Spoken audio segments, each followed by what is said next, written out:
All right. Hello, Regenerative Ag Food Supply Summit. This is Ryan Slabaugh with Think of Your Generation. I'm here with Marty Travis with Spence Farm and Down at the Farms LLC, and Dan Arnett with the Chicago Market and Uptown Farmers Market. I'm really happy to be joined by them. We're going to have a brief conversation today about how small operations who are just coming on the line and trying to undermine this food supply can work together to actually achieve scale and actually achieve big impact. And in Illinois, we have two people here today who are doing that. I'm going to let them introduce themselves, and then we're just going to go into a couple questions about what this room and what this audience can do to support efforts like this, and then what efforts like this can do to support the larger efforts and goals to change this food supply to make it healthier and support local communities and support us in a more equitable way with both food scarcity, food availability, and the access to nutrition across the board. So let's get started with Dan. Dan, would you like to introduce yourself? Sure. I'm Dan Arnett. I manage a startup food cooperative called Chicago Market that's set to open its first retail location in Uptown Chicago and an old CTA station. So we're converting a 100-year-old train station into a community-owned grocery store there. I'm also the chairman and president of Fair Trade America, which is a group that's involved in licensing fair trade certified products inside the United States. Um, I've been doing food co-op management for about a quarter century now, and this is the fourth state I've worked in. But the thing that drew me to this particular project, if I just may say really quickly, is there's an orientation towards transformative impact that I think is unusual, even within the socially and environmentally conscious food co-op movement. And I think that in collaboration with farmers, producers, and artisans, Chicago Market can make an outsized impact and can really explore ways to build a more sustainable food system that could be replicated in many types of businesses. So we're looking to do things that help change the system, not just to build a business that we can enjoy, but to build systems that many people can enjoy throughout the country and beyond. So it's an exciting project to be a part of, and I'm happy to be here with you today. Thank you, Dan. Marty, would you tell us a little bit about the grower network you're building here in Illinois? Sure. So I'm Marty Travis from a small town in central Illinois, Fairbury. Our family farm will be in our family for almost 200 years and a few more years. In addition to our farm, we also represent and collaborate with marketing and distribution for about 100 other small family farms throughout the state of Illinois. That grower network is really vital to these families, to the communities that they live in, to the land, to soil stewardship, to all of the things that we all want to aspire to. And Dan speaks about this transformative attitude. We have that here too. Our whole attitude is based on relationships with farmers, between farmers, relationships within our community, and relationship between the eaters that we're serving. And this is a model that we've been exploring and growing for nearly 20 years now. And so we're excited to be part of this conversation, and let's just see where this conversation goes today. Great. Thank you, Marty. We'll get right into it. If we really want to undermine and change this food system and decouple what's out there and recouple it into something that's healthier and more equitable and more abundant, and that is the assumption we're making, we have to consider other models and allow them to gain their competitive advantage, grow, and try to find a foothold in there, like Dan and like what you are trying to develop. How can a room of large-scale buyers and impact investors help you to achieve that, both from the distribution side and from the production side, well, from all sides. So, Marty, you want to get us started on that one? Sure.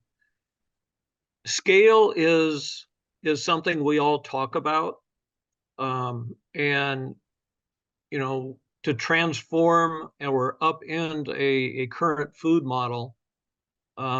Many of us probably have heard that, well, they're just not big enough. The scale isn't there for them to be a viable option or an opportunity. But scale in our mind is yes, being respectful of the individual farmers and helping them to grow. But also, this whole model is something that we feel like we can scale across the country. And being able to take this model and the things that we've learned and the dynamics of it, the education of educating farmers in regenerative practices. It's not just regeneration on farms, but it's a regeneration of communities, relationships, and the whole food system. And where you all as players in this can probably play a role is in coming to understand what this system is, identifying other like communities that could benefit from this, and investing time, resources, knowledge, and education to create more of these systems across the country. Because it is through these systems that we're dynamically changing communities.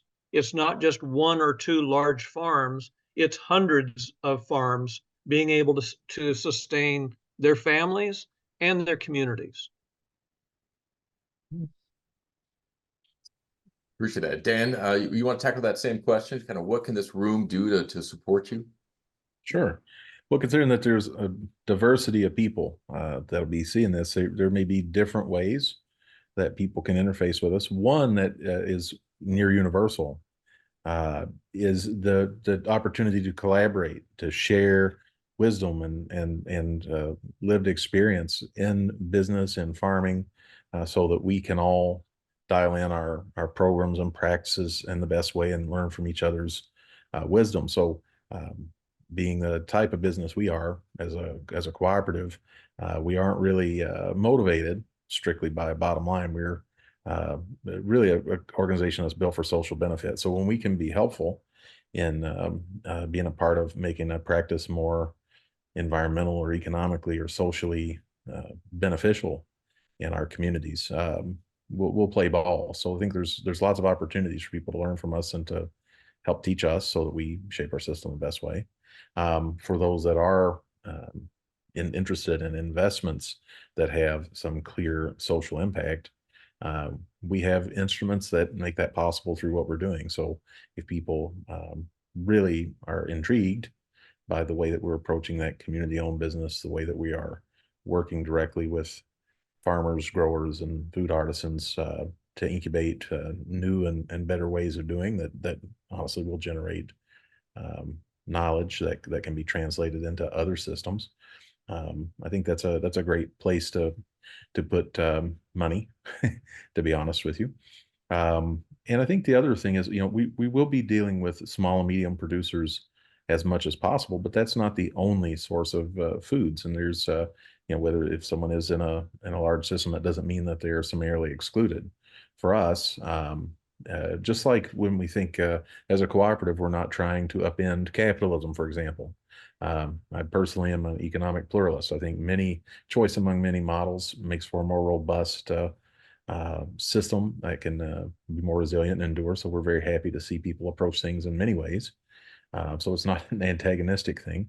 And in terms of company sizes and scales, there's a place for different approaches. So if people have products or systems or ideas they want to pilot or that they're interested in working with us, we would certainly do that. And we also, to be fair, are a part of a cooperative that spans the country with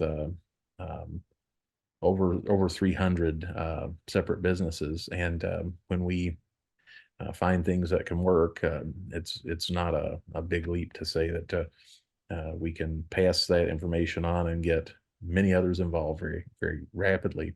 So if there's a good idea that works with us, it can expand to many others as well. So sharing knowledge and collaborating, direct investment, and working with us to get brands into our market, or to pilot ideas, are three big ways that we would see mutual benefit being able to be generated. I appreciate that, Dan. Yeah, mutual benefit. That is what we were trying to hit, and abundance for all. Yes, absolutely. Not trying to take away anything from anybody, but bring more abundance to everybody. That's absolutely. And to wrap up the quick conversation, and we'll share some information about how to learn more from these gentlemen at the end of this video. But we want to ask kind of the same question, but we're going to flip it on its head, which is what. A lot of times when I work with folks, especially on a grassroots level, there's a gap in education between those who are just starting or just peeking into this movement and saying, how do I help? What's one thing you feel like those in the room who are new to this that you'd like to learn that might help them accelerate their learning and be able to participate at a higher level? Ooh. I'll jump in on one of these. One of the things that can happen with us, I mean, we are going to have programs for interns, and also we're going to be hiring an entire staff. So if people are in the Chicago area, there's a multitude of opportunities there. And we'd be happy to direct anybody to resources to learn about food cooperatives, or just cooperatives in general. Or if people really wanted to study the approach we have in collaborating with down at the farms, I don't think we would be opposed to showing what we're doing, and letting people learn from our successes and failures as well. So there's lots of opportunities for people to either get involved or use us as a case study, perhaps. But we could talk about that further if anybody's really interested. Thank you, Dan. Marty, what do you think would help somebody new to this, or somebody coming into the space, especially as a buyer and working with farmers? What would you like? What do you think would help them? One of the things that we've done, especially last year, last summer, last fall, nearly every week, Dan would bring himself and a couple folks from the co-op, and we would just tour our farms. I think we went to several dozen of our farms. Just that educational piece. I mean, honestly, we've had folks from chefs and media people and educators from South America do the same kind of thing. Folks from all over the country. Being able to hear and for us to speak about this is one thing, but offering a walk and talk and seeing firsthand and putting your hands in the hand of another farmer and of that product, smelling it, tasting it, those experiential opportunities would be something that we can offer. Not saying that we're trying to sell anybody anything, but to have a marker to understand what this community is doing and how that can be replicated would be huge. Makes a lot of sense. Yeah, getting involved, as Dan said, understanding it from the ground level, and as Marty said, really walking the farmer with the field in the field with the farmer to really understand what it takes to get a tomato to market, and it's not as easy as it seems. Yeah, absolutely. So, Dan, Marty, thank you so much for the time today. If you want to learn more, go to the website on this screen, probably right about now, and we'll make sure you guys get directed to there for more information, including websites for both of these gentlemen to learn more about what they're doing and all the great impact they're having. So thank you again.